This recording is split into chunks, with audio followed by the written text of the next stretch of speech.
Стопанството бара подитно да се донесе ребалансот на буџетот во кој се предвидени пари за исплата на платите на работниците за октомври, ноември и декември.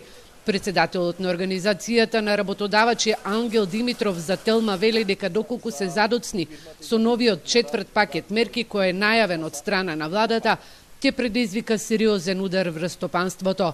Крајен рок за нив е крајот на октомври или најдоцна до 10 ноември, кога треба да се прави октомвриската плата.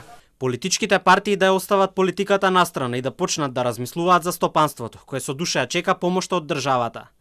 Доколку навреме не се донесат мерките, може да се затворат 15.000 работни места во преработувачката индустрија. На текстилните и кожарските компании во прилог не им оди и тоа што намален и бројот на склучени договори со странските партнери. Поради карантинот во март и април, во моловите, трговските центри и бутиците во големи залихи стои стоката од минатата сезона.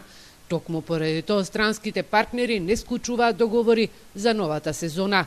Истражувањето на универзитетскиот професор Никола Поповски за Гласен текстилец и Фридрих Еберт говори дека наредната година ќе биде полоша за текстилната и кожарската индустрија.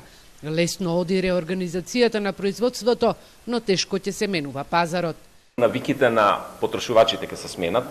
Сега се сите ориентирани кон храна, здравствени услуги, образовни услуги, домување, сметките, тоа што го кажуваме добро, и лекови. Се таа потрошувачка по инерција знаеме економистите дека ќе се задржи во посткризниот период, зашто луѓето ќе гледаат што ќе се случи во иднина, ќе штедат пари, нема да трошат тоа што не е нужно. Текстилот е тука некаде, нема да се луксузираме со многу нови набавки, ќе ги штедиме парите за да задржиме некаква издржливост во иднина, додека не се осигураме дека пандемијата поминала. Статистиката на Агенцијата за вработување говори дека од 11 март до крајот на септември без работа останале 14.818 граѓани.